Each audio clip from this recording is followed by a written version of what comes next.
There's a strange phenomenon happening right now. While you're watching this, part of your brain is calculating whether to keep paying attention or switch to something easier.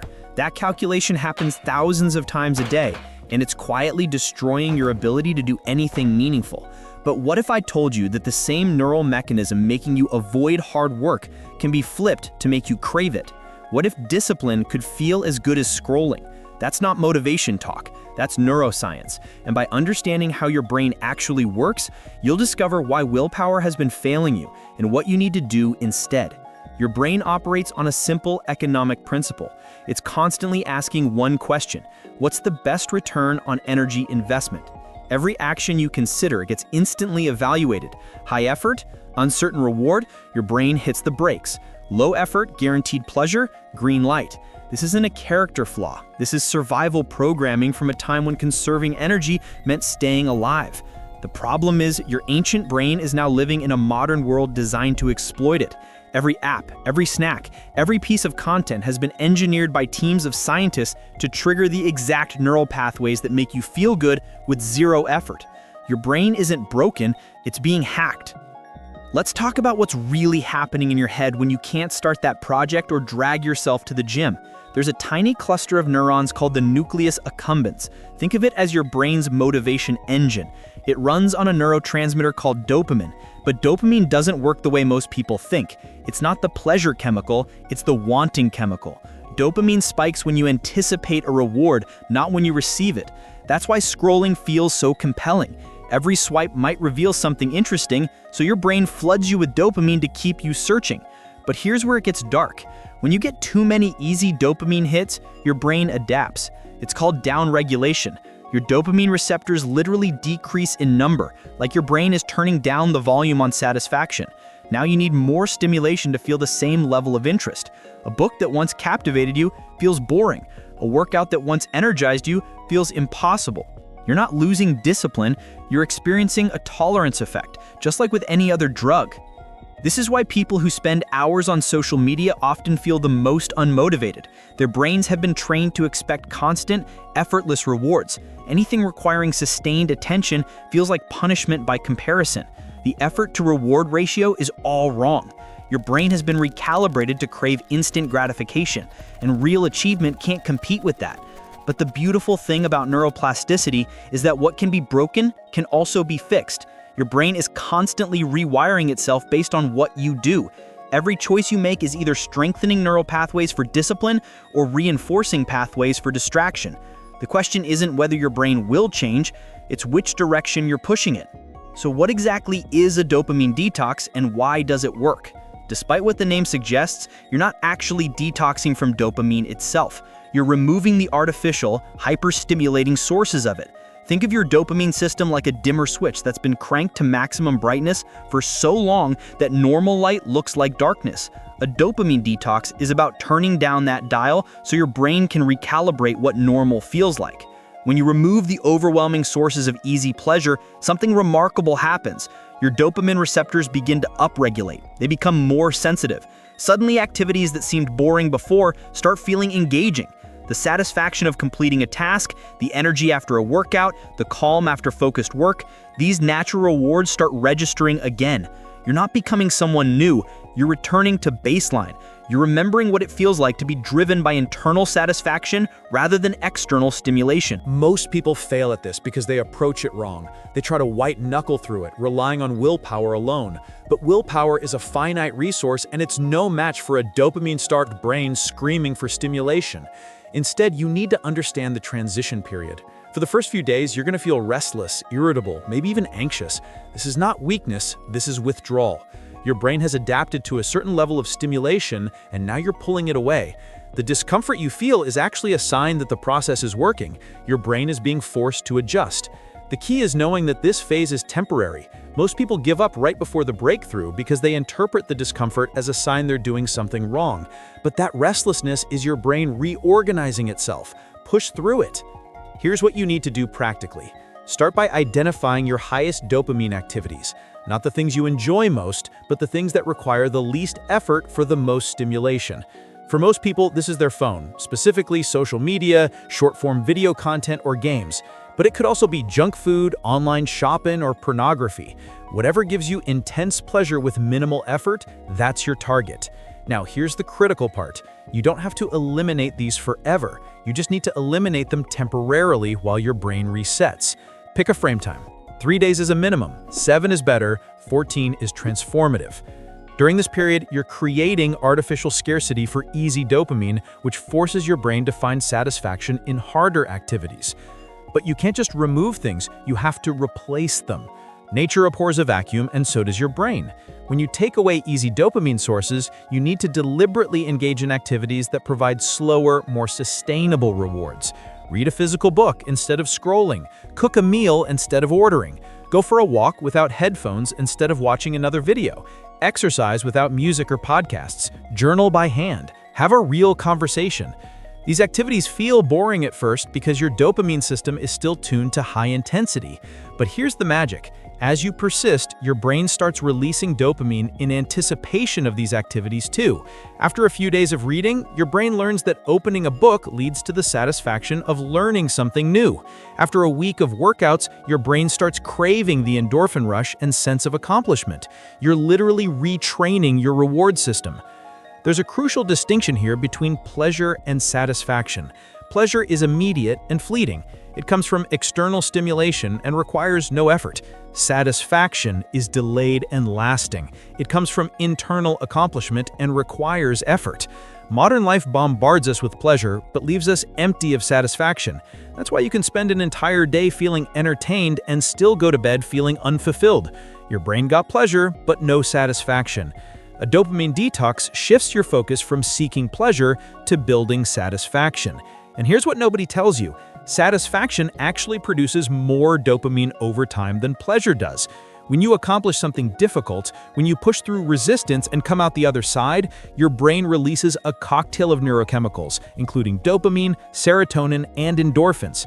This is the feeling athletes call a runner's high. It's what creators feel after hours of focused work. It's the deep contentment that comes from discipline.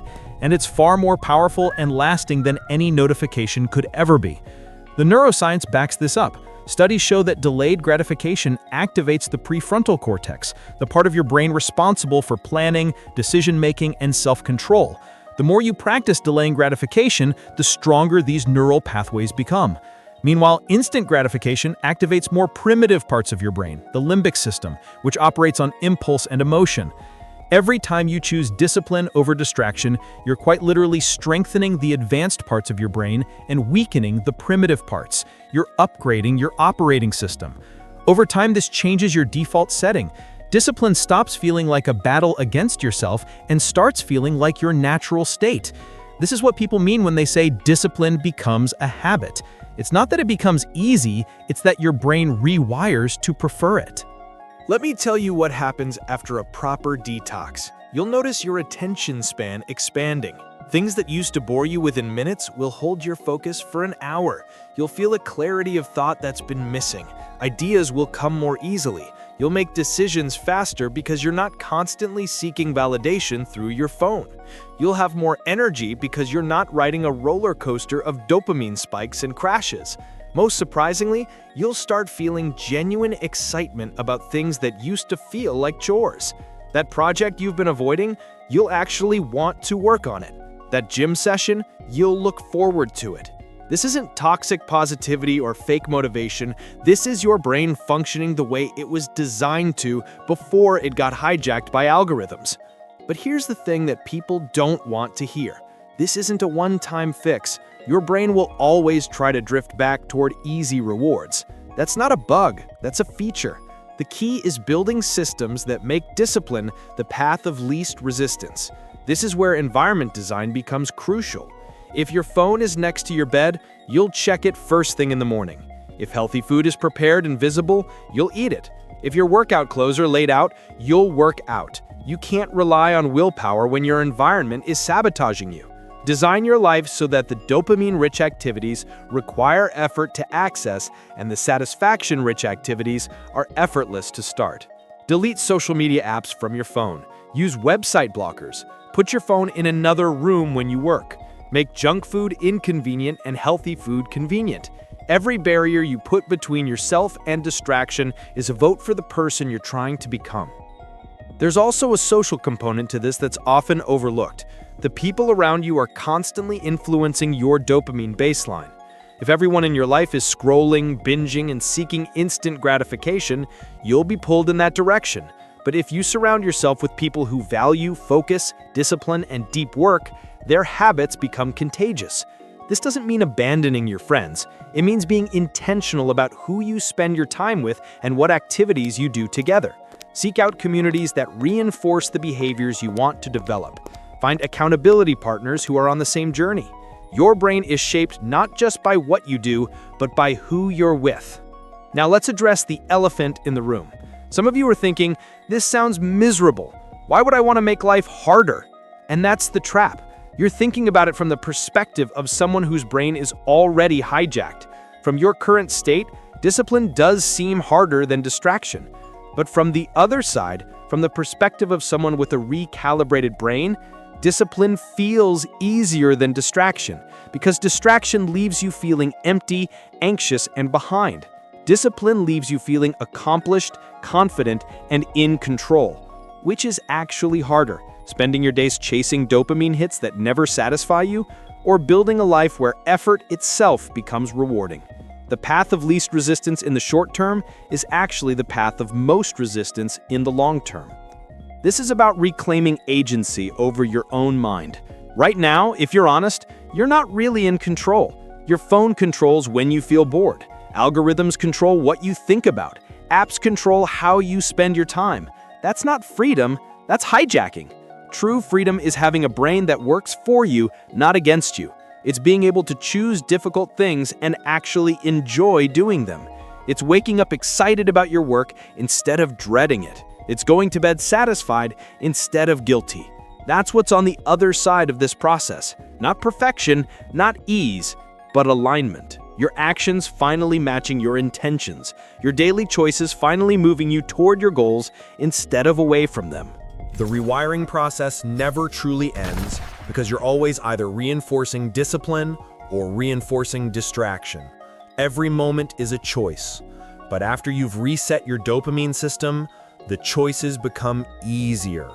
The pull toward distraction weakens. The pull toward meaningful work strengthens. You develop what psychologists call intrinsic motivation. You do things because they're satisfying in themselves, not because you're chasing an external reward. This is the highest form of discipline.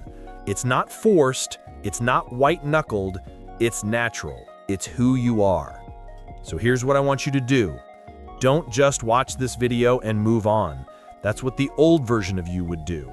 Instead, make one concrete decision right now. What's the single highest source of empty dopamine in your life? Identify it. Then, commit to removing it for the next 7 days. Not forever, just 7 days. Notice what happens. Notice the restlessness. Notice when it peaks. Notice when it starts to fade. Notice what fills the space. Notice how your relationship with effort begins to shift. Document the process, because once you see it happening in real time, once you feel your brain rewiring itself, you'll never want to go back. You'll realize that you weren't meant to live as a slave to algorithms and impulses. You were meant to be someone who does hard things and loves doing them. That version of you is waiting, and the path to becoming them starts with a single choice to let your brain breathe, to step away from the noise, and to trust that on the other side of temporary discomfort is permanent transformation. Your brain is ready to be rewired. The only question is, are you ready to do it?